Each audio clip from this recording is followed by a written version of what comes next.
Hi friends, ಎಲ್ಲರಿಗೂ welcome back to ಏಟರ್ class. ನಾನು ನಿಮ್ಮ ಅಜಯ್.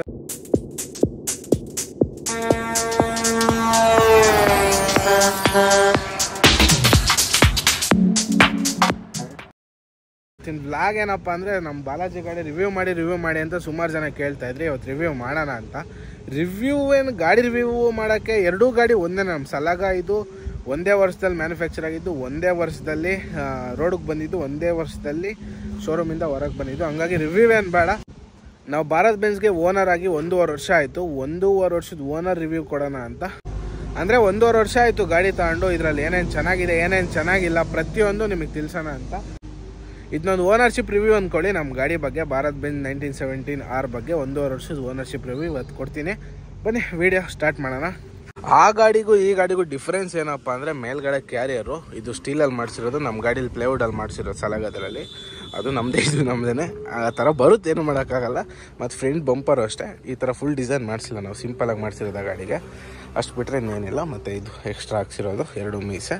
ಅದು ಬಿಟ್ಟರೆ ಇನ್ನೇನು ಫ್ರಂಟಿಂದ ಏನೂ ಚೇಂಜಸ್ ಇಲ್ಲ. ಎಲ್ಲ ನಮ್ಮ ಸಲಾಗ ಹೆಂಗೈತೋ ಈ ಗಾಡಿನೂ ಹಂಗೆ ಐತೆ. ಮತ್ತು ಫ್ರಂಟಲ್ಲಿ ಇನ್ನೊಂದೇನಪ್ಪ ಅಂದರೆ, ಕೆಳಗಡೆ ಬಂಪರ್ ಏನೈತಲ್ಲ, ಈ ಬಂಪರ್ಗಿಂತ ಕೆಳಗೆ ಒಳಗಡೆ ಬಂಪರ್ ಕೊಡಬೇಕಿತ್ತು ಅಂತ. ಫಸ್ಟ್ ಟಚ್ ಆದರೆ ಒಳಗಡೆ ಬಂಪರ್ ಟಚ್ ಆಗಬೇಕಿತ್ತು. ಇದು ಸೇಫ್ಟಿ ಇರಬೇಕಿತ್ತು, ಇದಕ್ಕೆ ಸೇಫ್ಟಿ ಇಲ್ಲ. ಹೆಚ್ಚು ಕಡಿಮೆ ಟ್ರಕ್ಸ್ ಎಲ್ಲ ಆಲ್ಮೋಸ್ಟ್ ಅಲ್ಲೂ ಇಲ್ಲೂ ತೋಟದಲ್ಲಿ ಪಾಟದಲ್ಲೆಲ್ಲ ಲೋಡ್ಗೆ ಹೋಗ್ತಾ ಇರ್ತೀವಿ ನೋಡಿ. ಇಲ್ಲಿ ಉಜ್ಜಿದೆ, ಆ ಕಡೆ ಸೈಡ್ ಕಟ್ಟಾಗಿದೆ. ನಮ್ಮ ಸಲಾಗದ ಇಲ್ಲಿ ಫುಲ್ ಹೊಡೆದೇ ಹೋಗಿದೆ. ಇದೊಂದು ಸ್ವಲ್ಪ ಡೇಂಜರ್ ಈ ಗಾಡೀಲಿ. ಇದಿಲ್ದಂಗೆ ತೆಗ್ದಾಕ್ಬಿಟ್ರೆ ಲುಕ್ಕೇ ಬರೋಲ್ಲ ಗಾಡಿಗೆ. ಅದಿದ್ದರೆ ಮಾತ್ರ ಲುಕ್ಕು, ಅದು ತೆಗೆದ್ರೆ ಲುಕ್ಕೇ ಹೊರಟೋಗ್ಬಿಡುತ್ತೆ ಗಾಡಿದು. ಹಂಗಾಗಿ ಹಂಗೆ ಬಿಟ್ಟಿದ್ದೀವಿ. ಇದು ಒಳಗಡೆ ನೋಡಿ, ಈ ಬಂಪರ್ ಇದೆ ಆಲ್ರೆಡಿ. ಈ ಬಂಪರು ಇದಕ್ಕಿಂತ ಕೆಳಗೆ ಕೊಡಬೇಕಿತ್ತು ಅಂತ ನನ್ನ ಅನಿಸಿಕೆ. ಇದು ಮೇಲಿದ್ದು ಇದು ಕೆಳಗಿದ್ದಿದ್ರೆ ಉಜ್ಜೋದು ಫಸ್ಟ್ ಇದಕ್ಕೆ ಉಜ್ತಾ ಇತ್ತು, ಇದು ಡ್ಯಾಮೇಜ್ ಆಗ್ತಾ ಇರಲಿಲ್ಲ. ಇದು ಕೆಳಗಿರೋದ್ರಿಂದ ಉಜ್ಜಿದ ತಕ್ಷಣ ಫಸ್ಟ್ ಇದು ಬೆಂಡಾಗಿ ಹೋಗುತ್ತೆ. ಇದು ಫೈಬರ್ ಆಗಿರೋದ್ರಿಂದ ಬೇಗ ಹೊಡೆದೋಗ್ಬಿಡುತ್ತೆ. ಮತ್ತಿನ ಸೈಡಿಂದ ನೋಡೋದಾದರೆ ಆ ಗಾಡಿಗೂ ಈ ಗಾಡಿಗೂ ಏನು ಡಿಫ್ರೆನ್ಸ್ ಇಲ್ಲ, ಎಲ್ಲ ಅಷ್ಟೇ. ಇದು 2 ಪೀಸ್ ಬಂಪರ್ ಎಕ್ಸ್ಟ್ರಾ ಕೊಡಿಸಿದ್ದೀವಿ. ಇದು ಕೆಳಗಿಂದು, ಇದು 2 ಕ್ಯಾಪ್ ಎಕ್ಸ್ಟ್ರಾ ಮಾಡಿಸಿದ್ದೀವಿ ಈ ಥರ. ಅದು ಬಿಟ್ಟರೆ ಇನ್ನೇನಿಲ್ಲ. ಅಂಕಲೆಲ್ಲ ಮಾಡಿಸಿರೋದು, ಈ ಗಾಡಿಗೆ ರೆಡಿ ಮಾಡಿಸಿರೋದು. ಮತ್ತು ಪೈಪ್ ಇಡೋಕ್ಕೆ ಇದು ಸಪ್ರೇಟ್ ಮಾಡಿಸಿದ್ವಿ. ಪೇಂಟ್ ಹೊಡಿಸ್ಬೇಕಿತ್ತು, ಟೈಮ್ ಸಿಕ್ಕಿಲ್ಲ ಅಂತ ಹೊಡಿಸೇ ಇಲ್ಲ. ರೆಡ್ಡ ಸೈಡನ್ನು ಹೊಡಿಬೇಕು ಅದಕ್ಕೆ. ಮತ್ತು ಬ್ಯಾಕ್ ಸೈಡ್ ಎಕ್ಸ್ಟ್ರಾ ಬಂಪರು ಅದಕ್ಕೂ ಐತೆ, ಇದಕ್ಕೂ ಐತೆ.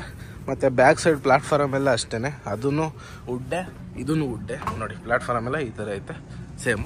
ಇನ್ನು ಗೂಡ್ ಪ್ಯಾಕ್ ಮಾಡಿರೋದಕ್ಕೆ ಈ ಥರ ಐತೆ. ಏನಾಗೈತೆ, ಹಗ್ಗ ಕಟ್ಟಾಯ್ತಾ? ಇಲ್ಲ, ಆ ತಾಡ್ಪಲ್ ಆರೈತೆ ಗಾಳಿಗಷ್ಟೇ, ಏನೂ ಆಗಿಲ್ಲ. ಇನ್ನು ಬ್ಯಾಕ್ ಸೈಡ್ ಗ್ರಿಲ್ಲೆಲ್ಲ ಅಂಕಲ್ಲು ಅವ್ರ ಡಿಸೈನ್ಗೆ ಹೆಂಗೆ ಬೇಕೋ ಹಂಗೆ ಮಾಡಿಸಿದ್ದಾರೆ. ಇನ್ನು ಟೂಲ್ ಬಾಕ್ಸು ಅಷ್ಟೇ ಸೇಮ್ ಇದೇ ಜಾಗದಲ್ಲೇ ಇರೋದು. ಇದರಲ್ಲಿ ಭಾರತ್ ಬೆನ್ಸಲ್ಲಿ ಏನಪ್ಪ ಅಂದರೆ, ಜಾಗನೇ ಇಲ್ಲ ಗುರು ಟೂಲ್ ಬಾಕ್ಸ್ ಮಾಡ್ಸೋಕ್ಕೆ. ಇಲ್ಲಿ ಮಾಡ್ಸೋಕ್ಕೆ ಇಲ್ಲಿ ಸ್ಟೆಪ್ನಿ ಬಿಚ್ಚಾಗ ರಾಡ್ ಒಳಗೆ ಹಾಕಬೇಕು, ಇಲ್ಲಿ ಮಾಡ್ಸೋಕ್ಕಾಗಲ್ಲ. ಇಲ್ಲಿ ಇಷ್ಟೇ ಟೂಲ್ ಬಾಕ್ಸ್ ಮಾಡ್ಸೋಕ್ಕಾಗೋದು. ಈ ಕಡೆ ಬಂದರೆ ಏರ್ ಟ್ಯಾಂಕ್ಗಳಿದ್ದಾವೆ, ಸ್ವಲ್ಪ ದೊಡ್ಡದಾಗಿ ಮಾಡ್ಸೋಕ್ಕಾಗಲ್ಲ. ನಮ್ಮ ಅಲ್ಟ್ರಾಗೆ 4 ಕಡೆ ಅಗಲ ಮಾಡಿಸಿರೋದು. ಇಲ್ಲಿವರೆಗೂ ಟೂಲ್ ಬಾಕ್ಸ್ ನಮ್ಮ ಗಾಡೀಲಿ ವೈಟಿಲಿ. ಬಟ್ ಇದರಲ್ಲಿ ಅಷ್ಟಾಗಲ ಮಾಡ್ಸೋಕ್ಕಾಗಲ್ಲ, ಇಷ್ಟೇ ಮಾಡಿಸ್ಬೇಕು ಟೂಲ್ ಬಾಕ್ಸ್ ಎಷ್ಟೊತ್ತಿದ್ರು ನಾವು. ಸ್ವಲ್ಪ ಸಿಂಪಲಾಗಿ ಆಯ್ತಿದ್ದು. ಇದು ಬಿಟ್ಟರೆ ಇಲ್ಲಿ ಗ್ಯಾಪ್ ಐತೆ, ಬಟ್ ಇಲ್ಲೇನು ಮಾಡ್ಸೋಕ್ಕಾಗಲ್ಲ, ಯಾಕಂದರೆ ಫಿಲ್ಟ್ರ್ಗಳು ಇರ್ತಾವಲ್ಲಿ, ಡೀಸೆಲ್ ಫಿಲ್ಟ್ರ್ಗಳು ಹಂಗಾಗಿ. ಮತ್ತು ಇದೆಲ್ಲ ಬ್ಯಾಟ್ರಿ ಪ್ರೊಟೆಕ್ಷನ್ ಫುಲ್ಲು. ಅದು ಬಿಟ್ಟರೆ ಇನ್ನೇನು ಮಾಮೂಲಿ ಇದು ಹೈಡ್ರಾಲಿಕ್ಕು. ಇನ್ನೇನು ಕೂಲೆಂಟ್ ಸ್ವಲ್ಪ ಕಮ್ಮಿ ಆಗೈತೆ, ಹಾಕ್ಕೊಬೇಕು ಕೂಲೆಂಟ್. 1 ಲೀಟ್ರ್ ವಾಟ್ರ್ ಹಾಕೋಣ. ನಮ್ಮ ಸಲಾಗಾಗೂ ಇದಕ್ಕೂ ಅಷ್ಟೇ ಡಿಫ್ರೆನ್ಸ್ ಇರೋದು. ಇನ್ನು ಗಾಡಿ ವಿಚಾರಕ್ಕೆ ಬರೋದಾದರೆ, ಗಾಡಿ ಮಾತ್ರ ಭಾರತ್ ಬೆನ್ಸ್ 1917 ಬೆಂಕಿ ಗಾಡಿ. ಎಲ್ಲ ಗಾಡಿಗಿಂತ 5 ಲಕ್ಷ ರೂಪಾಯಿ ಜಾಸ್ತಿ ಇದು. ಟಾಟಾದಲ್ಲಿ ಇದೇ ಸೆಗ್ಮೆಂಟಲ್ಲಿ ಟಾಟಾ ಅಲ್ಟ್ರಾ 1918 ಬರುತ್ತೆ. ಇಕೋಮೆಟಲ್ಲಿ 1915 ಏನೋ ಬರುತ್ತೆ, ಅದು 12 ಟನ್ ಪಾಸಿಂಗ್ ಸೆಗ್ಮೆಂಟಲ್ಲಿ. ಇನ್ನು ಈ ಚಾರಲ್ಲಿ 3019 ಕಾಂಪಿಟೇಷನ್. ಇದಕ್ಕೆ ಎಲ್ಲ ಕಂಪ್ನಿಗಿಂತ ಭಾರತ್ ಬೆನ್ಸಲ್ಲಿ ಹೆಚ್ಚು ಕಡಿಮೆ 4 ರಿಂದ 5 ಲಕ್ಷ ರೂಪಾಯಿ ಜಾಸ್ತಿ ರೇಟ್ ಇದು. 4 ರಿಂದ 5 ಲಕ್ಷ ಈ ಗಾಡಿಗೆ ಏನು ಕಪ್ಪ ಜಾಸ್ತಿ ಕೊಡಬೇಕು ಅಂದರೆ, ಅದಕ್ಕೂ ರೀಸನ್ ಐತೆ. ನಾವು ಗಾಡಿ ತಗೊಂಡಾಗಿಂದ ಇಲ್ಲಿವರೆಗೂ ಗಾಡಿದು ನಮ್ದು ಆ ಗಾಡಿ ಸ್ವಲ್ಪ ಹೀಟ್ ಕಂಪ್ಲೇಂಟ್ ಬಿಟ್ಟರೆ ಇನ್ನೇನು ಕಂಪ್ಲೇಂಟ್ ಇವತ್ತಿನವರೆಗೂ ಬಂದಿಲ್ಲ. ಒಂದು ಶೋರೂಮಿಂದ ತಂದಾಗಿಂದ ನಾವು ನಟ್ಟು ಬೋಲ್ಟ್ ಕೂಡ ಹಾಕ್ಸಿಲ್ಲ ಗಾಡಿಗೆ ಅಂತ. ಈ ಗಾಡಿಗೂ ಅಷ್ಟೇ 53,000 ಓಡಿಸಿದ್ದು. ನಾವು ತಂದಮೇಲೆ 50,000 ಓಡಿಸಿದ್ದೀವಿ, ಮತ್ತು 4,000 ಓಡಿಸಿದ್ದು. ಇದಕ್ಕೂ ಅಷ್ಟೇ ಇವತ್ತಿನವರೆಗೂ ಒಂದೇ ಒಂದು ಕಂಪ್ಲೇಂಟ್ ಇಲ್ಲ ಗಾಡಿ. ಇನ್ನೂ ಹೆಚ್ಚು ಕಡಿಮೆ ಭಾರತ್ ಬೆನ್ಸ್ ಇಟ್ಟಿರೋರೆಲ್ಲ ಹೇಳ್ತಾರೆ. ನಮ್ಮ ಅಣ್ಣಂದೊಂದು ಐತೆ BS3 ಗಾಡಿ, ಅದು ಅವ್ರು ತೊಗೊಂಡು 8 ವರ್ಷ ಆಯಿತು. ಅವ್ರದ್ದು ಅಷ್ಟೇ ಇವತ್ತಿನವರೆಗೂ ಸಮಸ್ಯೆನೇ ಇಲ್ಲ ಗಾಡಿ. ಬರೀ ಡೀಸೆಲ್ ಹಾಕೋ, ಟೈಮ್ ಟು ಟೈಮ್ ಸರ್ವಿಸ್ ಮಾಡಿಸು, ಓಡಿಸು ಅಷ್ಟೇ. ಮೇನ್ ಪ್ರಾಬ್ಲಮ್ಗಳೇನು ಬರೋಲ್ಲ. ಗೇರ್ ಬಾಕ್ಸ್ ಪ್ರಾಬ್ಲಮ್ ಆಗಿರ್ಬೋದು, ಅಥವಾ ಇನ್ನು ಸುಮಾರು ಪ್ರಾಬ್ಲಮ್ಗಳು ಬರ್ತಾ ಇರ್ತವೆ ಗಾಡಿ ಅಂದಮೇಲೆ. ಆ ಥರದ್ದು ನಾವು ಭಾರತ್ ಬೆಂಜಲ್ಲಿ ಫೇಸ್ ಮಾಡೋಕ್ಕಾಗಲ್ಲ. ಅದರಲ್ಲೆಲ್ಲ ಸಖತ್ ಗಾಡಿ ಭಾರತ್ ಬೆಂಜು. ಮತ್ತು ನಾನು ಈ ಗಾಡೀಲಿ ಪ್ರಾಬ್ಲಮ್ ಫೇಸ್ ಮಾಡಿರೋದೇನು ಅಂದರೆ, ಫಸ್ಟು ಸೆಕೆಂಡ್ ಸರ್ವಿಸ್ ಆಗೋವರೆಗೂ ಗಾಡಿ ಮೈಲೇಜ್ ಬರೋಲ್ಲ, 4.5 ಒಳಗೆ ಬರೋದು. ನಮ್ಮ ಸಲಾಗನೂ ಅಷ್ಟೇ, ಇದು ಅಷ್ಟೇ. ಇವಾಗ ಜಸ್ಟ್ ಒಂದು 4.5 ಕಿಲೋಮೀಟ್ರ್ ಒಳಗೆ ಮೈಲೇಜ್ ಕೊಡ್ತಾ ಇರೋದು, 5 ಕಿಲೋಮೀಟ್ರ್ ಒಳಗೆ ಕೊಡ್ತಾ ಇರೋದು. 5 ಮೇಲೆ ಕೊಡ್ತಾನೆ ಇಲ್ಲ. ಹೈವೇ ಟು ಹೈವೇ ಟಾಪ್ ಆಗಿ ಹೊಡೆದ್ರೆ ಮಾತ್ರ 5 ಬಂದರೆ ಹೆಚ್ಚಾಗೋಯ್ತು ಈ ಗಾಡಿ. ಸೆಕೆಂಡ್ ಸರ್ವಿಸ್ ಆಗೋವರೆಗೂ ಗಾಡಿ ಅಷ್ಟೇ ಭಾರತ್ ಬೆಂಜು. ಸ್ವಲ್ಪ ಸೆಟ್ ಆಗೋವರೆಗೂ ಇಂಜಿನ್ ಅಷ್ಟೇ. ಅದೇ ಬೇರೆ ಕಂಪ್ನಿ ಗಾಡಿಗಳಿಗೆ ಹೋಲಿಸಿದ್ರೆ ಬೇರೆ ಕಂಪ್ನಿ ಗಾಡಿಗಳು ಮೈಲೇಜ್ ಚೆನ್ನಾಗಿ ಬರ್ತವೆ, ತಂದಾಗಿಂದನೂ ಬರ್ತವೆ. ಇದರಲ್ಲಿ ಸ್ವಲ್ಪ ಚಿಕ್ಕ ಗಾಡೀಲಿ ನನ್ನ ಅನಿಸಿಕೆ, ದೊಡ್ಡ ಗಾಡೀಲೆಲ್ಲ ನಂಬರ್ 1 ಮೈಲೇಜ್ ಐತೆ ಭಾರತ್ ಬೆಂಜ್. 14 ವೀಲ್ 16 ವೀಲಲ್ಲೆಲ್ಲ ನಮ್ಮ ಮಾವರು ಓಡಿಸ್ತಾರಲ್ಲ, ಮತ್ತು ನಮ್ಗೆ ಗೊತ್ತಿರೋರು ಸುಮಾರು ಜನ ಗಾಡಿಗಳಿದ್ದಾವೆ. ಬಟ್ ನಂಬರ್ 1 ಮೈಲೇಜ್ ಐತೆ ಗಾಡೀಲಿ. ಲೈಲ್ಯಾಂಡ್ಗಿನ ಜಾಸ್ತಿ ಕೊಡ್ತಾ ಇದ್ದಾವೆ ಅಂತಂದು ನಾನು ಕೇಳ್ಪಟ್ಟೆ ಭಾರತ್ ಬೆಂಜ್ 16 ವೀಲಲ್ಲಿ. ಬಟ್ ನಮಗೆ ಚಿಕ್ಕ ಗಾಡೀಲಿ ಮೈಲೇಜ್ ಬರ್ತಾ ಇಲ್ಲ. ನಾವು 4.5 ಕೊಟ್ಟರೆ ಈ ಗಾಡಿ ಪ್ರಯೋಜನ ಇಲ್ಲ, 6 ಮಿನಿಮಮ್ ಬರಲೇಬೇಕು, ಅವಾಗೇ ನಮ್ಗೆ ವರ್ಕೌಟ್ ಆಗೋದು. ಬಟ್ ನಮ್ಮ ಸಲಾಗನೂ ಅಷ್ಟೇ, ತಗೊಂಡಾಗ 4.5 ಬರ್ತಾ ಇದ್ದಿದ್ದು, 5.23ವರೆಗೂ ಬರೋದದು. ಆಮೇಲೆ ಇವಾಗ ಇಂಪ್ರೂವ್ ಆಗೈತೆ, ಇವಾಗ ಪರವಾಗಿಲ್ಲ, 6ವರೆಗೂ ಕೊಡ್ತಾ ಐತೆ ಹೈವೇ ಟು ಹೈವೇ. ಆದರೆ ಸಿಂಗಲ್ ರೋಡ್ಗೆ ಬಂದಾಗೂ 12 ಟನ್ ಪಾಸಿಂಗ್ ಲೋಡ್ಗೆ 5.5ವರೆಗೂ ಕೊಡ್ತಾಯಿದೆ. ನಮ್ಮ ಸಲಾಗದೇನೋ ಮೈಲೇಜ್ ಇಂಪ್ರೂವ್ ಆಗೈತೆ. ಬಟ್ ಈ ಗಾಡಿ ಇನ್ನೂ 50,000 ಓಡಿಸೋವರೆಗೂ ಎಷ್ಟು ಡೀಸೆಲ್ ಹಾಕ್ಬೇಕು ನಮಗಂತೂ ಗೊತ್ತಿಲ್ಲ. ಮತ್ತು ಯಾರ್ಡ್ ಬ್ಲೂನು ಅಷ್ಟೇ ಸಖತ್ ಕುಡಿತದೆ. ನನಗೆ ಅನಿಸಿದ ಮಟ್ಟಿಗೆ ಬೇರೆ ಗಾಡಿಗಳು 2 ಟ್ರಿಪ್ ಮಾಡಿದ್ರೆ ಇದು 1.5 ಟ್ರಿಪ್ ಅಷ್ಟೇ ಮಾಡೋದು ಭಾರತ್ ಬೆಂಜ್ ಗಾಡಿ. ಒಂದು ಫುಲ್ ಟ್ಯಾಂಕು 31 ಲೀಟ್ರು. ಸ್ವಲ್ಪ ಯಾರ್ಡ್ ಬ್ಲೂನು ಜಾಸ್ತಿ ಕುಡಿತೈತೆ ಅಂತ ನನ್ನ ಅನಿಸಿಕೆ ಅದಷ್ಟೇ. ನೀವೇನಾರ ಭಾರತ್ ಬೆಂಜ್ ಗಾಡಿ ತೊಗೊಂಡಿದ್ರೆ 1917 ಕಮೆಂಟ್ ಮಾಡಿ ಹೇಳಿ ಎಷ್ಟು ಕುಡಿಯುತ್ತೆ ಅಂತ. ಹೆಚ್ಚು ಕಡಿಮೆ ನಾವು ಸಾಂಗ್ಲಿಗೆ ಹೋಗಿ ಬರೋಕ್ಕೆ ಒಂದು 14-15 ಲೀಟ್ರ್ ಕುಡಿಬೇಕು ಯಾರ್ಡ್ ಬ್ಲೂ. ಇದೊಂದು 20 ಲೀಟ್ರ್ ಕುಡಿಯುತ್ತೆ ನಾವು ಇವಾಗಿನ ಲೆಕ್ಕಾಚಾರಕ್ಕೆ. ಅದೊಂದು ಸ್ವಲ್ಪ ಅಷ್ಟೇನು ಜಾಸ್ತಿ ಕುಡಿತದೆ ಅಂತ ಅನಿಸಲ್ಲ, ಬಟ್ ಸ್ವಲ್ಪ ಜಾಸ್ತಿ ಕುಡಿತೈತೆ ಅಂತ ನನ್ನ ಅನಿಸಿಕೆ. ನಮ್ಮ ಸಲಾಗೆ 2 ಟ್ರಿಪ್ ಮಾಡ್ತಾಯಿತ್ತು ಆ್ಯಕ್ಚುಲಿ. ತಂದಾಗ ಅಷ್ಟೇ ಏನೂ ಮಾಡೋಕ್ಕಾಗಲ್ಲ, ಮೈಲೇಜ್ ಕಮ್ಮಿ ಇರೋದ್ರಿಂದ ಯಾರ್ಡ್ ಬ್ಲೂನು ಜಾಸ್ತಿ ಕುಡಿಯುತ್ತೆ. ಬಟ್ ಡೀಸೆಲ್ ಲೆಕ್ಕಕ್ಕೆ ನೋಡಿದ್ರೆ ಸ್ವಲ್ಪ ಜಾಸ್ತಿನೇ ಕುಡಿತೈತೆ. 1 ಲೀಟ್ರ್ ಡೀಸೆಲ್ಗೆ 5 ಲೀಟ್ರನ್ನೇ ಯಾರ್ಡ್ ಬ್ಲೂ ಕುಡಿಬೇಕು, ಬಟ್ ಜಾಸ್ತಿ ಕುಡಿತೈತೆ ಯಾರ್ಡ್ ಬ್ಲೂ. ಇದು ಬಿಟ್ಟರೆ ಇದರಲ್ಲಿ ಇನ್ನೊಂದು ಮೇನ್ ಏನಪ್ಪ ಅಂದರೆ, ಇದು ತೊಟ್ಟಿ ಏನು ಕಾಣುತ್ತಲ್ಲ, ಪ್ರಾಪರಾಗಿ 20 ಫೀಟ್ ಅಂತ ಹೇಳ್ತಾರೆ. 20 ಫೀಟ್ಗಿನ ಸ್ವಲ್ಪ ಕಡಿಮೆ ಬರುತ್ತೆ. ಹಂಗಾಗಿ ಈ ತೊಟ್ಟಿಲಿ ನಾವು ಪೈಪ್ ಲೋಡೇನ ನಾವು ಮಾಡಿದ್ರೆ ಇದು ಗಾಡಿ ಓಪನ್ ಡೋರ್ ಆಗುತ್ತೆ. ಅದೇ ನಾವು ಟಾಟಾದಲ್ಲಿ ನೋಡೋದಾದರೆ ಇದು ಓಪನ್ ಡೋರ್ ಆಗಲ್ಲ. ಟಾಟಾ ಕಂಪ್ನಿ ಗಾಡಿಗಳಲ್ಲಿ 20 ಫೀಟ್ ಗಾಡಿ ಅಂದರೆ 20 ಫೀಟ್ಗಿಂತ ಒಂದು 2 ಇಂಚ್ ಹೊರಗೆ ಬರುತ್ತೆ ಡೋರ್. ಹೊರಗಡೆ ಕುತ್ಕೊಳ್ಳೋದ್ರಿಂದ ಓಪನ್ ಡೋರ್ ಬರೋಲ್ಲ. ನೀವು ಭಾರತ್ ಬೆಂಜ್ ಗಾಡಿ ತೊಗೊಂಡು ನಾವು ಪ್ಲಾಸ್ಟಿಕ್ ಪೈಪ್ PVC ಪೈಪ್ 20 ಫೀಟ್ನ ತುಂಬ್ತೀವಿ ಅಂದರೆ ಓಪನ್ ಡೋರ್ ಮಾಡಲೇಬೇಕಿದು. ಅದೊಂದು ನೆಗೆಟಿವ್ ನನಗೆ ಅನ್ನಿಸ್ದಂಗೆ. ಸ್ವಲ್ಪ ಒಂದು 4 ಇಂಚ್ ಉದ್ದ ಮಾಡಿದ್ರೆ ಡೋರ್ ಕುತ್ಕೊಳ್ಳಂಗಿರ್ಬೇಕು. ಯಾಕಂದ್ರೆ 20 ಫೀಟ್ ಗಾಡಿ 20 ಫೀಟ್ ಲೋಡ್ ಮಾಡಿದಾಗ ಡೋರ್ ಕುತ್ಕೊಳ್ಳಂಗಿರಬೇಕು. ಇದು ಇಂಚರ್ಸ್ ಕೆಳಗಿರೋದ್ರಿಂದ ಒಳಗಡೆ ಕುತ್ಕೊಂಡು ಡೋರು. ಹಾಗಾಗಿ ಸ್ವಲ್ಪ ಇಂಪ್ರೂವ್ ಮಾಡಬೇಕಿದೆ, ಒಂದು ಸ್ವಲ್ಪ ಲೆಂತ್ ಜಾಸ್ತಿ ಮಾಡಬೇಕಂತ ನನ್ನ ಅನಿಸಿಕೆ ಕಂಪ್ನಿಯವರು. ಅಲ್ಟಿಮೇಟ್ ನೋಡಿದ್ರೆ 19 ಫೀಟು 8 ಇಂಚಿನ ಬರುತ್ತೆ ಅಂತ ಯಾರೋ ಹೇಳಿದ್ದು, ನನಗೂ ಅಷ್ಟು ಎಕ್ಸಾಕ್ಟಾಗಿ ಗೊತ್ತಿಲ್ಲ, ನಾನು ಅಳ್ತಿ ಮಾಡಿಲ್ಲ ಯಾವತ್ತು. ಬಟ್ 20 ಫೀಟ್ ಪೈಪ್ ನಾನು ಲೋಡ್ ಮಾಡಿದ್ದೀನಿ ಗಾಡಿಗೆ, ಓಪನ್ ಡೋರ್ ಬಂದೇ ಬರುತ್ತಿದ್ದು. ಅದೇ ಟಾಟಾದಲ್ಲಿ ಬರಲ್ಲ. 12 ಆಗಿರ್ಬೋದು, ಟಾಟಾ 12 ಓಪನ್ ಡೋರ್ ಬರಲ್ಲ, ಬಟ್ ಇದರಲ್ಲಿ ಓಪನ್ ಡೋರ್ ಬರುತ್ತೆ. ಮತ್ತೆ ಇನ್ನೊಂದು ಏನಪ್ಪ ಈ ಗಾಡೀಲಿ ಅಂದರೆ, ನಿಮ್ಗೆ ಹಿಂದೆ ಹೋಗಿ ತೋರಿಸ್ತೀನಿ ಬನ್ನಿ. ಇನ್ನೊಂದು ನನಗೆ ಇಷ್ಟ ಆಗದೆ ಇರೋ ವಿಚಾರ ತೋರಿಸ್ತೀನಿ.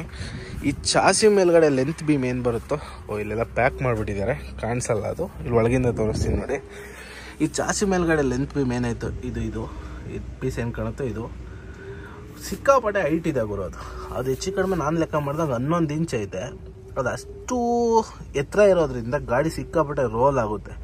ಗಾಡಿ ಹೈಟ್ ಜಾಸ್ತಿ ಆಗೋಗಿದೆ. ಅದು 11 ಇಂಚ್ ಕೂಡ ಅವಶ್ಯಕತೆ ಇಲ್ಲ. ಅದು ಮಿನಿಮಮ್ ಒಂದು 5 6 ಇಂಚ್ ಕೊಟ್ಟರೆ ಸಾಕು. ಇದೇನು ಕಾಣುತ್ತೆ ಇದು ಬೀಮು, ಲೆಂತ್ ಬೀಮ್ ಇದು ಚಾಸಿ ಮೇಲ್ಗಡೆ ಬರೋದು, ಫುಲ್ ಹಿಂದೆಯಿಂದ ಮುಂದೆವರೆಗೂ. ಇದು ಸ್ವಲ್ಪ ಹೈಟ್ ಕಮ್ಮಿ ಮಾಡಬೇಕಿತ್ತು. ಇದೇನು ಇಷ್ಟಾಯಿತು ಹೈಟು, ಇದು ಇಷ್ಟಿದ್ದಿದ್ರೆ ಸಾಕಾಯಿತು. 5 6 ಇಂಚ್ ಇದ್ದಿದ್ರೆ ಸಾಕಾಗಿತ್ತು ಅಂತ ಅನಿಸುತ್ತೆ. ಇದು ಆ್ಯಕ್ಚುಲಿ 11 ಇಂಚ್ ಇದೆ. ಅದರಿಂದ ಗಾಡಿ ಸಿಕ್ಕಾಪಟ್ಟೆ ಹೈಟ್ ಆಗೋಯ್ತು. ಹಿಂದೆಯಿಂದ ಲೋಡ್ ಮಾಡೋರ್ಗೂ ಹಿಂಸೆ. ಗಾಡಿ ಹೈಟ್ ಜಾಸ್ತಿ ಇರೋದ್ರಿಂದ ಲೇಬರ್ಗಳು ಫಸ್ಟ್ ಹೇಳ್ತಾರೆ, ಯಾವ್ದಾನ ಇಂಥ ಗಾಡಿ ತಗೊಂಬಂದಿದೆ ಇಷ್ಟು ಹೈಟ್ ಜಾಸ್ತಿ ಅಂತ ಸುಮಾರು ಜನ ಕಂಪ್ಲೇಂಟ್ ಮಾಡಿದ್ದಾರೆ. ಲೇಬರ್ಸ್ ಲೋಡ್ ಮಾಡ್ಬೇಕಾದ್ರೆ ನೋಡಿ ಎಷ್ಟು ಹೈಟ್ ಬರುತ್ತೆ ಅಂದರೆ, ಇದು ನೋಡಿ ಎಷ್ಟು ಹೈಟ್ ಇದೆ. ಇಲ್ಲಿಗೆ ಲೆಕ್ಕ ಹಾಕೊಂಡ್ಬಿಡಿ ನೀವು ಗಾಡಿ ಎಷ್ಟು ಹೈಟ್ ಇರ್ಬೋದು ಇದು ಅಂತ. ನೀವು ಟಾಟಾದಲ್ಲಾಗಿರ್ಬೋದು ಅಥವಾ ಈಚರಲ್ಲಾಗಿರ್ಬೋದು ಲೈಲ್ಯಾಂಡಲ್ಲಾಗಿರ್ಬೋದು, ಯಾವುದೇ ಗಾಡೀಲಿ ತೊಗೊಳ್ಳಿ, ಇದು ಒಂದೇ ಲೆವೆಲಿಗೆ ಬರಲ್ಲ. ಇದು ಡೌನ್ ಇರುತ್ತೆ, ಇಲ್ಲಿಗಿರುತ್ತೆ. ಬಂಪರ್ ಸ್ವಲ್ಪ ಮೇಲಿರುತ್ತೆ. ಬಟ್ ಆ್ಯಕ್ಚುಲಿ ಇದು ಸಿಕ್ಕಾಪಟ್ಟೆ ಹೈಟ್ ಆಗೋಯ್ತು. ಇದರಿಂದ ಗಾಡಿನೂ ಹೈಟ್ ಕಾಣುತ್ತೆ. ನಾವು ಹೆಚ್ಚು ಕಡಿಮೆ ಏನಾರ ಲೋಡ್ ಮಾಡಿದ್ವಿ ಅಂದರೆ ಇದು ಬಂದು 7 ಅಡಿ ಬರುತ್ತೆ. ಇಲ್ಲಿಂದ ಇಲ್ಲಿವರೆಗೂ 7 ಅಡಿ ಬರುತ್ತೆ ಹೈಟು ಕರೆಕ್ಟಾಗಿ. ಇಲ್ಲಿಂದ ಇಲ್ಲೇನು ಕೈ ತೋರಿಸ್ತಾ ಇದ್ದೀನೋ ಇಲ್ಲಿಂದ ಬಾಡಿ ಹೇಳ್ತಾ ಇರೋದು ನಾನು. ಗ್ರೌಂಡಿಂದ ಅಲ್ಲ, ಇಲ್ಲಿಂದ ಇಲ್ಲಿಗೆ 7 ಅಡಿ ಬರುತ್ತೆ. ನಮ್ಮ ಗಾಡಿಗೆ RTO ಪಾಸಿಂಗ್ ಬಂದು ನೆಲದಿಂದ ಗ್ರೌಂಡಿಂದ 12.5 ಅಡಿ ಹೈಟ್ ಇದ್ರೆ ಯಾವ RTO ಫೈನ್ ಹಾಕಕ್ಕೆ ಬರಲ್ಲ. ಹೆಚ್ಚು ಕಡಿಮೆ ಇಲ್ಲಿಂದನೇ 4.25 ಅಡಿ ಹೈಟ್ ಬರುತ್ತೆ. ಇದು 7 ಅಡಿ, ಅಲ್ಲಿಗೆ 11 ಅಡಿ ಇಲ್ಲೇ ಆಗೋಯ್ತು. ಹೈಟ್ ಆದ್ಮೇಲೆ ನಾವು 1 ಅಡಿ 1.25 ಅಡಿ ಲೋಡ್ ಮಾಡ್ಬೋದು ಅಷ್ಟೇ. RTO ಪಾಸಿಂಗ್ ಅಷ್ಟೇ ಆಗುತ್ತೆ. ನಾವು ಹೆಚ್ಚು ಕಡಿಮೆ ಅವತ್ತು ಬಾಳೆಹಣ್ಣು ತುಂಬಿದ್ವಲ್ಲ, ಒಂದು ಬಾಕ್ಸ್ಗೆ ಅಲ್ಲಿ ಹರಿಯಾಣದಲ್ಲ ಅಲ್ಲ ಚಂಡೀಗಢಲ್ಲಿ ಇಟ್ಕೊಂಡು ಫೈನ್ ಹಾಕಕ್ಕೆ ಬಂದಿದ್ರು. ಹೈಟ್ ಜಾಸ್ತಿ ಐತೆ ಗಾಡಿ ಅಂತ. ಹೈಟ್ ಮೇಲೆ ನಾವು ಸ್ವಲ್ಪ ಲೋಡ್ ಮಾಡಿದ್ವಿ ಅಂದರೆ ಆನೆ ಥರ ಕಾಣುತ್ತೆ, ಹೆವಿ ಹೈಟ್ ಕಾಣುತ್ತೆ ಈ ಗಾಡೀಲಿ. ಬಟ್ ಬೇರೆ ಗಾಡಿಗೆ ಹೋಲಿಸಿದ್ರೆ ಸ್ವಲ್ಪ ಹೈಟ್ ಜಾಸ್ತಿ ಅನ್ನೋದೊಂದು ನನ್ನ ಫೀಲಿಂಗ್ ಇದೆ ಅಷ್ಟೇ. ಮಾಡಿ ಭಾರತ್ ಬೆಂಜ್ ಪ್ರತಿಯೊಂದು ಸುಮಾರು ಜನ ಗಾಡಿ ಇಟ್ಟಿದ್ದಾರಲ್ಲ, ಎಲ್ಲರದು ಅಷ್ಟೇ. ಬೇರೆ ಗಾಡಿ ಲೋಡ್ಗೂ ಆ ಗಾಡಿ ಭಾರತ್ ಬೆಂಜಲ್ಲಿ ಲೋಡ್ ಮಾಡಿದಾಗೂ ನೋಡಿ ಸಿಕ್ಕಾಪಟ್ಟೆ ಹೈಟ್ ಕಾಣುತ್ತಿದ್ದು. ಬಂಪರು ಇದಕ್ಕೂ ನೋಡಿ ಎಷ್ಟು ಲೆವೆಲ್ ಇದೆ ಅಂತ. ಬೇರೆ ಯಾವ ಗಾಡೀಲೂ ಇಷ್ಟು ಲೆವೆಲಾಗಿ ಬರಲ್ಲ. ತೊಟ್ಟಿ ಕೆಳಗಿರುತ್ತೆ, ಕ್ಯಾಬಿನ್ ಮೇಲಿರುತ್ತೆ ಸ್ವಲ್ಪ. ಇನ್ನು ಕ್ಯಾಬಿನ್ ವಿಚಾರಕ್ಕೆ ಬಂದರೆ ಅಂತೂ ನಾನು ಏನು ಮಾತಾಡಲ್ಲ. ಭಾರತ್ ಬೆಂಜ್ ನಾನು ಲೈಕ್ ಮಾಡಿ ಅಷ್ಟು ದುಡ್ಡು ಜಾಸ್ತಿ ಕೊಟ್ಟರು ಪರವಾಗಿಲ್ಲ ಅಂತ ಗಾಡಿ ತಗೊಂಡಿದ್ದೆ ಕ್ಯಾಬಿನ್ ವಿಚಾರಕ್ಕೆ, ಒಳಗಿರೋ ಸ್ಪೇಸ್ ವಿಚಾರಕ್ಕೆ. ಅದರಲ್ಲಂತೂ ಇದನ್ನ ಮೇರ್ಸೋ ಗಾಡಿ ಇಲ್ಲ ಅಂದ್ಕೊಂಬಿಡಿ. ಅಷ್ಟು ನೆಮ್ಮದಿಯಾಗಿ ನಿದ್ದೆ ಮಾಡ್ಬೋದು ಒಳಗಡೆ. ಫುಲ್ಲು ಸ್ಪೇಷಿಯಸ್ ಕ್ಯಾಬಿನ್ ಇದಂತೂ. ಮತ್ತು ಈ ಗಾಡೀಲಿ ಇನ್ನೊಂದೇನಪ್ಪ ಅಂದರೆ ಈ ಗ್ಲೋ ಬಾಕ್ಸ್ ಲಾಕ್ ಏನೈತಲ್ಲ, ಈ ಗ್ಲೋ ಬಾಕ್ಸ್ ಲಾಕ್ ಆಗಲೆಲ್ಲ ಓಪನ್ ಆಗುತ್ತೆ. ಗ್ಲೋ ಬಾಕ್ಸ್ ಇರೋದೇನಕ್ಕೆ ಏನಾರ ಮೆಟೀರಿಯಲ್ ಇಡೋಕ್ಕೆ, ಡಾಕ್ಯುಮೆಂಟ್ ಇಡೋಕ್ಕೆ. ಅದರಲ್ಲಿ ಏನೋ ಸ್ವಲ್ಪ ತೂಕ ಇಟ್ವಿ ಅಂದರೆ ಅದು ಹಗಲೆಲ್ಲ ಕೆಳಗೆ ಬೀಳ್ತಾ ಇರ್ತದೆ. ರನ್ನಿಂಗಲ್ಲಿ ಹೋಗ್ತಾ ಆಟೋಮೆಟಿಕ್ಕಾಗಿ ಅದು ಓಪನ್ ಆಗಿ ಈ ಲೆಕ್ಕಾಚಾರಕ್ಕೆ ಬಂದುಬಿಡ್ತದೆ. ಹಿಂಗೆ ಇರ್ತದೆ ರನ್ನಿಂಗಲ್ಲಿ. ಯಾವುದೋ ನಾವು ಒಂದು ಹಂಪ್ಸ್ ಬಿಟ್ವಿ ಅಥವಾ ಯಾವ ಗುಂಡಿ ಬಿಟ್ಟರು ಹಿಂಗೆ ಆಗ್ಬಿಡ್ತದೆ. ಏನೋ ತೂಕ ಇಡೋಂಗಿಲ್ಲ ಇದ್ರಲ್ಲಿ. ತೂಕ ಇಟ್ಟರೆ ಆ ಥರ ಪ್ರಾಬ್ಲಮ್ ಆಗುತ್ತೆ. ಅದು ತೂಕ ಇಟ್ಟಿಲ್ಲ ಅಂದರೆ ಓಪನ್ ಆಗಲ್ಲ 100%. ಅದೊಂದು ಸ್ವಲ್ಪ ಈ ಲಾಕ್ ಇಂಪ್ರೂವ್ ಮಾಡಬೇಕು. ಯಾವುದು ಅಂದರೆ ತೋರಿಸ್ತೀನಿ ತಡ್ರಿ. ಇಲ್ಲಿ ಮೇಲೆ ಲಾಕ್ ಬರುತ್ತಲ್ಲ, ಇದು ಹೋಗಿ ಇಲ್ಲಿಗೆ ಲಾಕ್ ಆಗುತ್ತೆ ಹಿಂಗೆ ಒಳಗಿಂದ. ಇದೊಂದು ಸ್ವಲ್ಪ ಲೆಂತ್ ಜಾಸ್ತಿ ಮಾಡಿದ್ರೆ ಫುಲ್ ಲಾಕ್ ಆದಾಗ ಹೊರಗಡೆ ಬರಲ್ಲ ಅಂತ ನನ್ನ ಅನಿಸಿಕೆ ಇದು. ಅದು ಬಿಟ್ಟರೆ ಸ್ಟೇರಿಂಗ್ ಅಷ್ಟೇ ಸ್ವಲ್ಪ 1917ನಲ್ಲಿ ಸ್ಟೇರಿಂಗ್ ಸ್ವಲ್ಪ ಕಂಪ್ಲೇಂಟ್ ಇದೆ. ಕಂಪ್ಲೇಂಟ್ ಅಂದರೆ ಸ್ವಲ್ಪ ಟೈಟ್ ಬರುತ್ತೆ. ನಾವು ಅದೇ 14 ವೀಲ್ 16 ವೀಲ್ 12 ವೀಲ್ಗೆ ಹೋದರೆ ಭಾರತ್ ಬೆಂಜಲ್ಲಿ ಹೆವಿ ಸ್ಮೂತಾಗಿ ಸ್ಟೇರಿಂಗ್ ಟರ್ನ್ ಆಗುತ್ತೆ. ಬಟ್ ಇದರಲ್ಲಿ ಮಾತ್ರ ಸ್ವಲ್ಪ ಹೆವಿಯಾಗಿ ಎಳಿಬೇಕು. ಸ್ವಲ್ಪ ಕಷ್ಟ ಇದು. ಕಷ್ಟ ಅಂದರೆ ಏನಲ್ಲ, ಅಷ್ಟೊಂದು ಟೈಟ್ ಬರೋಲ್ಲ. ಸ್ವಲ್ಪ ಬೇರೆಗೆ ದೊಡ್ಡ ಗಾಡಿಗೆ ಭಾರತ್ ಬೆಂಜಲ್ಲೇ ದೊಡ್ಡ ಗಾಡಿಗೆ ಹೋಲಿಸಿದ್ರೆ ಇದರಲ್ಲಿ ಸ್ವಲ್ಪ ಟೈಟ್ ಇದೆ ಅಂತ ನನ್ನ ಅನಿಸಿಕೆ ಅದು. ನಮ್ದು ಎರಡೂ ಗಾಡಿಲೂ ಅಷ್ಟೇ, ಸ್ವಲ್ಪ ಎರಡೂ ಗಾಡಿನೂ ಸ್ಟೇರಿಂಗು ಟೈಟ್ ಇದೆ. ನನಗೆ ಈ ಥರ ಸ್ಟೇರಿಂಗ್ ಟೈಟ್ ಇದ್ದರೆ ಆಗಲ್ಲ ಅಂತ ಶೋರೂಮ್ಗೆ ತಗೊಂಡೋಗಿ ತೋರಿಸಿ ಅವರು ಇಷ್ಟೇ ಬರೋದು ಅಂದ್ರೂ ಬಿಟ್ಟಿರಲಿಲ್ಲ. ನನಗೆ ಫ್ರೀ ಆಗಬೇಕು ಅಂತ ಪವರ್ ಸ್ಟೇರಿಂಗ್ ಬಾಕ್ಸ್ನ ಚೇಂಜ್ ಮಾಡಿಕೊಟ್ಟಿದ್ರು. ಬಟ್ ಹಂಗಾದರೂ ಅಷ್ಟೇ ಸ್ವಲ್ಪ ಟೈಟೇ ಇತ್ತು. ಬಟ್ ಈ ಗಾಡಿಲೇ ಅಷ್ಟಂತ 1917 ಸ್ವಲ್ಪ ಟೈಟ್ ಬರುತ್ತೆ ಅಂತ ಎಲ್ಲರೂ ಹಂಗೆ ಹೇಳ್ತಾರೆ. ಅದು ಬಿಟ್ಟರೆ ಈ ಸ್ಪೇಷಿಯಸ್ ಕ್ಯಾಬಿನ್ಗೋಸ್ಕರನೇ ನಾವು ಭಾರತ್ ಬೆಂಜ್ನ ಸೆಲೆಕ್ಟ್ ಮಾಡಿದ್ದು. ಭಾರತ್ ಬೆಂಜ್ ಗಾಡಿ ತಗೊಂಡಿದ್ದು. ಇಂದ ಮಲ್ಕೊಂಡ್ರೆ ಸೇಮ್ ಮನೇಲಿ ಬೆಡ್ ಮೇಲೆ ಮಲ್ಗ್ದಂಗೆ ಆಗುತ್ತೆ. ಸದ್ಯಕ್ಕೆ ಬೆಡ್ಶೀಟ್ ಎಲ್ಲ ಹಂಗೆ ಹಾಕ್ಬಿಟ್ಟು ಗಾಡಿ ಕ್ಲೀನ್ ಮಾಡಿದ್ರಿಂದ ಸದ್ಯಕ್ಕೆ ಇರಲಿ, ಬೆಳಗ್ಗೆ ನೋಡ್ಕೊಳ್ಳೋಣ. ಮತ್ತು ಇನ್ನೊಂದೇನಪ್ಪ ಅಂದರೆ ಈ ಗಾಡಿ ಹಿಲ್ ಸ್ಟೇಷನ್ಗಲ್ಲ, ಹಿಲ್ ಸ್ಟೇಷನ್ಗೆ ನಾನು 1917 ರೆಫರ್ ಮಾಡಲ್ಲ. ಯಾಕಪ್ಪ ಅಂದರೆ ಹಿಲ್ ಸ್ಟೇಷನ್ಗೆ ಹತ್ತಲ್ಲ ಗಾಡಿ, ಬೇಗ ಪಿಕಪ್ ತಗೊಳಲ್ಲ. ಮೋಷನ್ ಕಟ್ಟಾದರೆ ಫಸ್ಟಿಂದ ಗೇರ್ ಹೊಡಿಬೇಕು. ಇದರಲ್ಲಿ ಇದೊಂಥರ ಅಡ್ವಾನ್ಸ್ ಗೇರ್ ಕೊಟ್ಟು ಗಾಡಿ ಓಡಿಸ್ಬೇಕು ಭಾರತ್ ಬೆಂಜು. 70+ ಆವ್ರೇಜ್ ಮೇಂಟೈನ್ ಮಾಡಬೇಕು. ಇಲ್ಲಾಂದರೆ ಗಾಡಿ ಓಡ್ಸೋಕ್ಕೆ ಬೇಜಾರಾಗಿ ಹೋಗ್ಬಿಡ್ತದೆ. 70+ ಇದ್ದರೆ ನಂಬರ್ 1 ಗಾಡಿ, ಹೆಂಗೆ ಬೇಕು ಹಂಗೆ ಹೋಗುತ್ತೆ. ಬಟ್ 70 ಒಳಗೆ ಬಂತು 60-50 ಓಡಿಸಿದೀವಿ ಅಂದರೆ ನಾವು ಓಡ್ಸೋಕ್ಕೆ ಆಗಲ್ಲ ಗಾಡಿ, ಅಷ್ಟು ಬೇಜಾರಾಗ್ಬಿಡ್ತದೆ. ಮತ್ತು ಈಟಿಂಗ್ ಕಂಪ್ಲೇಂಟ್ ಹೆವಿ ಹೀಟ್ ಆಗುತ್ತೆ. ನಾವು ಬೇರೆ ಗಾಡಿಗೆ ಹೋಲಿಸಿದ ಲೆಕ್ಕಾಚಾರ ನೋಡಿದ್ರೆ ನಾನು ಟಾಟಾನು ಓಡಿಸೀನಿ, ಬೆಂಜು ಓಡಿಸೀನಿ, ಲೈಲ್ಯಾಂಡು ಓಡಿಸೀನಿ, ಈಚರು ಓಡಿಸೀನಿ. ನಾನ್ ಸ್ಟಾಪ್ ಆಗಿದ್ದೇನೆ ಒಂದು 300-400 ಕಿಲೋಮೀಟ್ರ್ ಹೊಡೆದಿದ್ವಿ ಅಂದರೆ ಹಬ್ಗಳು ಮುಟ್ಟೋಕ್ಕಾಗಲ್ಲ.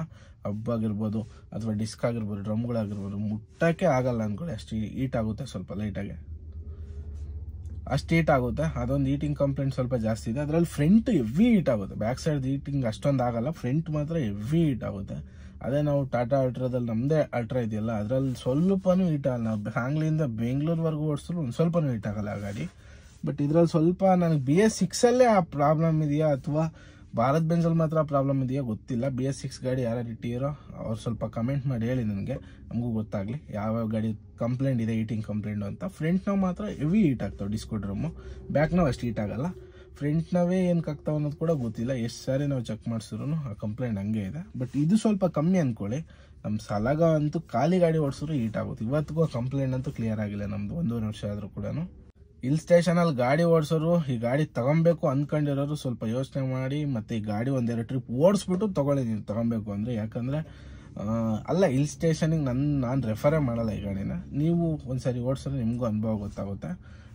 ಪ್ಲೇನಲ್ಲಿ ಓಡ್ಸೋಕೆ ಮಾತ್ರ ನಂಬರ್ 1 ಗಾಡಿ. ನಾವು 5 ಲಕ್ಷ ಜಾಸ್ತಿ ಕೊಟ್ಟು ಗಾಡಿ ತೊಗೊಂಡಿರೋದಕ್ಕೂ ವರ್ತೈತೆ, ಇಲ್ಲ ಅಂತ ಹೇಳ್ತಾ ಇಲ್ಲ.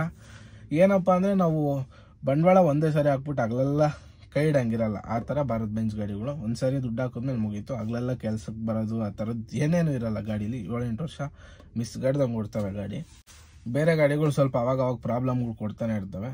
ಬಟ್ ಭಾರತ್ ಬೆಂಜಲ್ಲಿ ನಾವು ಸುಮಾರು ನಮ್ಮ ಬ್ರದರ್ನ ಗಾಡಿಗಳೆಲ್ಲ 6-7 ವರ್ಷ ಆಗಿರೋ ಗಾಡಿಗಳು ಇದ್ದಾವೆ. ಅವರು ಅಷ್ಟೇ ಭಾರತ್ ಬೆಂಜ್ ಮಾತ್ರ ನಂಬರ್ 1 ಅಂತಂದು ಹೇಳೋದು ಮೇಂಟೆನೆನ್ಸ್ ವಿಚಾರದಲ್ಲಿ. ಬಟ್ ಮೇಂಟೆನೆನ್ಸ್ ಅಂದರೆ ಗಾಡಿ ಮೇಂಟೆನೆನ್ಸ್ ವಿಚಾರದಲ್ಲಿ. ಅದೇ ದುಡ್ಡಿನ ವಿಚಾರಕ್ಕೆ ಬಂದರೆ ಹೆವಿ ಕಾಸ್ಟ್ಲಿ ಅಂದ್ಕೊಳ್ಳಿ. 3 ವರ್ಷ ವಾರಂಟಿ ಇರೋವರೆಗೂ ಎಲ್ಲ ನಡೆದೋಗುತ್ತೆ, ಕಂಪ್ನಿಯಾಗಿ ಕೊಡ್ತಾರೆ. ನಮ್ದು 26 ಜನವರಿವರೆಗೂ ವಾರಂಟಿ ಇರುತ್ತೆ. ಅಷ್ಟರೊಳಗೆ ಏನೇ ಪ್ರಾಬ್ಲಮ್ ಬಂದ್ರೂ ಕಂಪ್ನಿಯವ್ರು ಸಾಲ್ವ್ ಮಾಡಿಕೊಡ್ತಾರೆ, ಕಂಪ್ನಿಯವ್ರು ಫ್ರೀಯಾಗಿ ಮಾಡಿಕೊಡ್ತಾರೆ, ಕಂಪ್ನಿಯವ್ರ ಜವಾಬ್ದಾರಿ ಅದು.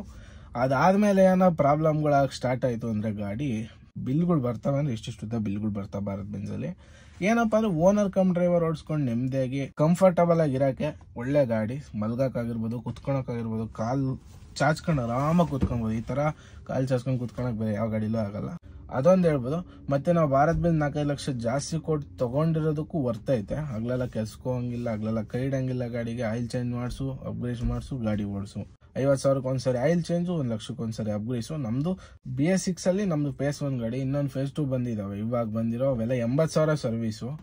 ಇನ್ನು ದೊಡ್ಡ ಗಾಡಿಗೆಲ್ಲ ಹೋದರೆ 1,20,000ಗೆಲ್ಲ ಆಯಿಲ್ ಚೇಂಜ್ ಇದ್ದಾವೆ 16 ವೀಲೆಲ್ಲ ಭಾರತ್ ಬೆಂಜಲ್ಲಿ. ಆ ಮೇಂಟೆನೆನ್ಸ್ ಅಷ್ಟೊಂದು ಬರಲ್ಲ. ಬಟ್ ಮೇಂಟೆನೆನ್ಸ್ ಬಂತು ಅಂದರೆ ಕೆಲಸ ಸರಿಯಾಗಿ ಕೊಡ್ತದೆ. ಅಂದರೆ ಬಿಲ್ಗಳು ಬರ್ತವೆ ಅಂದರೆ ಅಷ್ಟಿಷ್ಟದ ಹೇಳೋದು. ಇದೆಲ್ಲ ನನ್ನ ಅನಿಸಿಕೆ ಮಾತ್ರ. ನಾನು ಭಾರತ್ ಬೆಂಜ್ ಗಾಡಿ ಓನರ್ ಆಗಿ 1.5 ವರ್ಷ ಆಯಿತು. ಸಲಗ ತಗೊಂಡು 6 ತಿಂಗಳು 7 ತಿಂಗಳು ಆಯ್ತು ಅಂದ್ಕೊಳ್ಳಿ. 1.5 ವರ್ಷದಿಂದ ಭಾರತ್ ಬೆಂಜ್ ಓನರ್ ಆಗಿದ್ದೀನಿ. 1.5 ವರ್ಷದ ಓನರ್ ಎಕ್ಸ್ಪೀರಿಯನ್ಸ್ನ ನಿಮ್ಮ ಜೊತೆ ಶೇರ್ ಮಾಡ್ಕೊತಾ ಇದ್ದೀನಿ. ಏನೇನು ಫಾಲ್ಟ್ ಇದೆ, ಏನೇನು ಚೆನ್ನಾಗಿದೆ ಗಾಡೀಲಿ ಎರಡೂ ನಿಮ್ಗೆ ಹೇಳಿದ್ದೀನಿ.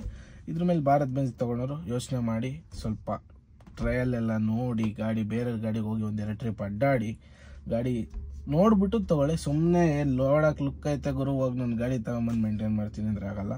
ಗಾಡಿ ಭಾರತ್ ಬೆಂಜ್ ಸಾಕೋದು ಆನೆ ಸಾಕ್ದಂಗೆ. ಹೆವಿ ಕಾಸ್ಟ್ಲಿ, ಹೆವಿ ಹಾಕ್ಬೇಕು ದುಡ್ಡು. ಇದಕ್ಕೆ ವಾಪಸ್ ನಾವು ತೆಗಿತೀವೋ ಇಲ್ಲೋ ಗೊತ್ತಿಲ್ಲ, ಕೇಳಿದಾಗಲ್ಲ ದುಡ್ಡು ಹಾಕ್ತಾನೆ ಇರಬೇಕು. ಅಂತರ ಆನೆ ಸಾಕ್ದಂಗೆ, ಆನೆ ಮೇಂಟೈನ್ ಮಾಡ್ದಂಗೆ ಭಾರತ್ ಬೆಂಜು. ಇದಿಷ್ಟು ನನ್ನ ಅನಿಸಿಕೆ ಮಾತ್ರ. ಇದೇನು ಯಾರು ನನ್ಗೆ ಹೇಳ್ಕೊಟ್ಟಿಲ್ಲ ಹಿಂಗೆ ಹೇಳು ಅಂತ ನಾನು ಯಾರು ನೋಡಿ ಹೇಳಿಲ್ಲ. ಇದು ನನ್ನ ಅನಿಸಿಕೆ, ನನ್ನ ವೈಯಕ್ತಿಕ ಅನಿಸಿಕೆಗಳು ಅಷ್ಟೇ. ಓಕೆ, ಈ ವಿಡಿಯೋನ ಇಲ್ಲಿಗೆ ಮುಗಿಸೋಣ. ಗಾಡಿ ಬಗ್ಗೆ ಹೇಳಿದ್ದು ಹೆಂಗೆ ಅನ್ನಿಸ್ತು ಅಂತ ಕಮೆಂಟ್ ಮಾಡಿ ಹೇಳಿ. ವಿಡಿಯೋ ಇಷ್ಟ ಆದರೆ ಲೈಕ್, ಶೇರ್, ಕಮೆಂಟ್ ಮಾಡಿ. ಯಾರ್ಯಾರು ಚಾನಲ್ ಹೊಸ್ದಂಗೆ ನೋಡ್ತಾ ಇದ್ರೋ ದಯವಿಟ್ಟು ಸಬ್ಸ್ಕ್ರೈಬ್ ಮಾಡ್ಕೊಂಡು ಸಪೋರ್ಟ್ ಮಾಡಿ. 200K ಹತ್ರದಲ್ಲಿ ಇದೀವಿ. ಆದಷ್ಟು ಬೇಗ 200K ಮಾಡೋಣ. ಇನ್ನೊಂದು 2 ಮಂತ್ಸಲ್ಲಿ ಟಾರ್ಗೆಟ್ ಇಟ್ಟು 200K ಆಗಲಿ ಅಂತ. ಇದೇ ಥರ ಡೈಲಿ ವ್ಲಾಗ್ಸ್ ಅಪ್ಲೋಡ್ ಮಾಡ್ತಾ ಇದ್ರೆ ಆಗುತ್ತೆ. ಓಕೆ, ಎಲ್ರಿಗೂ ಬಾಯ್. ಮತ್ತೆ ನೆಕ್ಸ್ಟ್ ವ್ಲಾಗ್ ಅಲ್ಲಿ ಸಿಗೋಣ. ಅಲ್ಲಿವರೆಗೂ ಟೇಕ್ ಕೇರ್, ಟಾಟಾ, ಬಾಯ್ ಬಾಯ್.